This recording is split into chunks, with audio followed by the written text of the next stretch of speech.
आज युद्ध का तीसरा दिन है। मेरी इच्छा है कि तुम हर परिस्थिति में मेरे साथ रहो। तुम्हारी सुरक्षा हेतु यह आवश्यक है। आप केवल सेना के नेतृत्व के बारे में सोचिए। तुम्हारी कुतर्कता का मैं उत्तर देना नहीं चाहता दुर्योधन, परंतु दो बातें स्मरण रहें दुर्योधन। प्रथम, जीवित रहने का प्रयास करना। द्वितीय, सदैव मेरे पीछे ही रहना।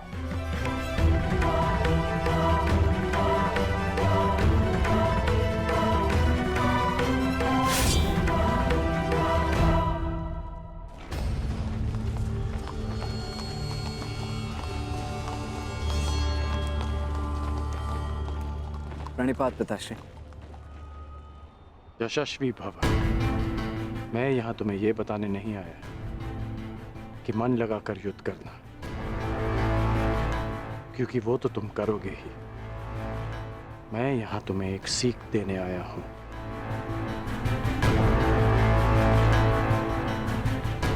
युद्ध क्षेत्र में योद्धा कहां है, ये जानने का सबसे अच्छा संकेत है उसके युद्ध की पताका। तुम्हें जिसकी भी रक्षा करनी है या जिस पर भी प्रहार करना है, उसके रथ की पताका को जानना, पहचानना बहुत आवश्यक है। मैंने ये तुमसे पहले नहीं कहा, पर आज कह रहा हूं कि मुझे स्वयं पर गर्व है कि मैं तुम्हारा पिता हूं।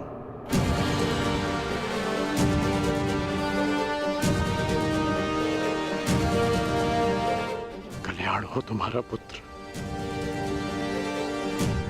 अपने पूरे कौशल से युद्ध करना और विजयी बनना, ताकि संसार स्मरण रखे कि तुम राधे कर्ण के पुत्र हो। सदा स्मरण रहेगा पिताश्री।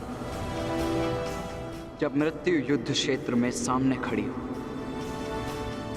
तो योद्धा कहता है, हे मृत्यु, तैयार यदि तू आने को, प्रसन्न मुखा। द्वार खुला है, तेरा स्वागत, प्रसन्न मुखा।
समय आ गया है पार्थ।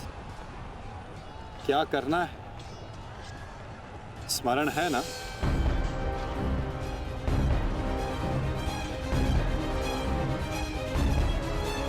जी माधव।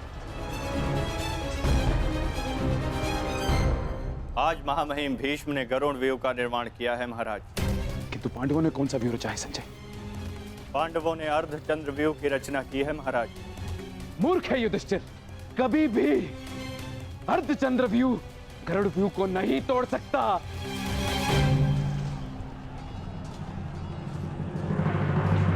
प्रस्थान करो विकोदर। जो आदेश वासुदेव। अपने साथ कुछ सैनिक भी लेते जाओ। जी वासुदेव। सैनिकों, आगे बढ़ो।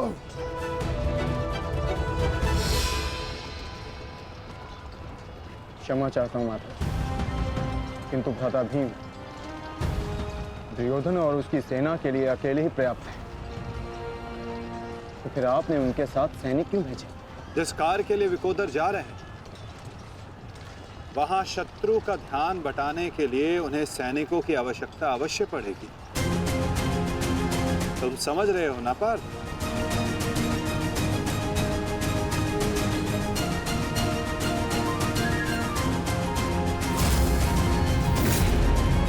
दुर्योधन, कल जो कार्य अधूरा रह गया था उसे पूर्ण करने का आज समय आ गया है।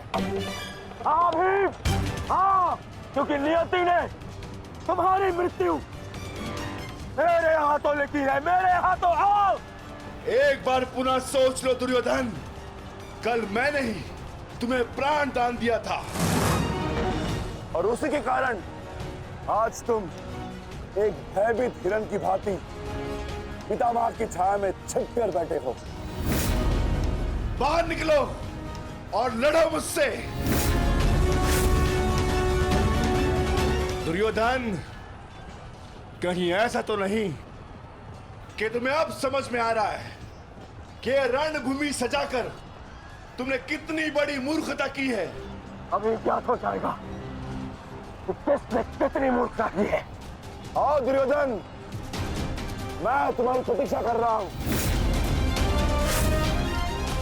साथी,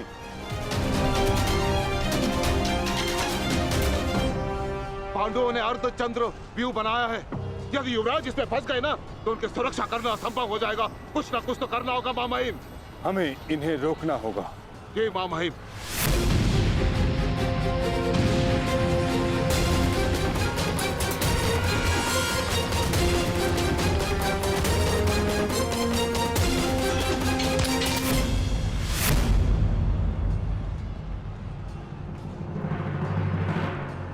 प्रणिपात प्रपितामह।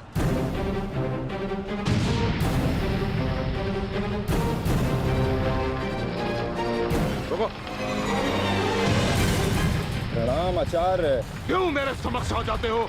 मेरा जन्म ही सदैव आपके मार्ग में आने के लिए हुआ है आचार्य।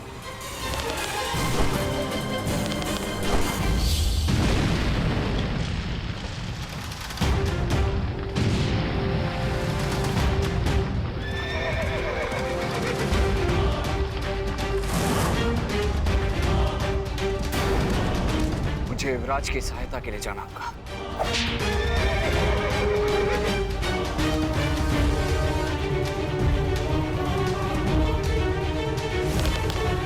सावधान दुर्योधन!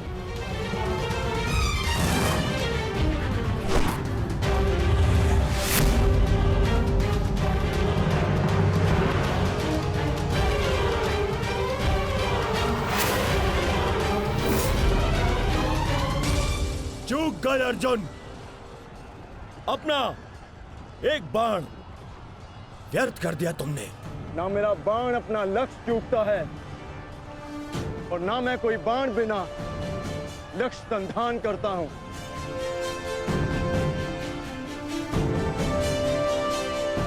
अर्थात इसलिए ताकि पितामह भीष्म मुझे ढूंढ ना पाए। ये युद्ध हम भाइयों के मध्य है, तो फिर इसमें आचार्य द्रोण और पितामह को कष्ट क्यों देना?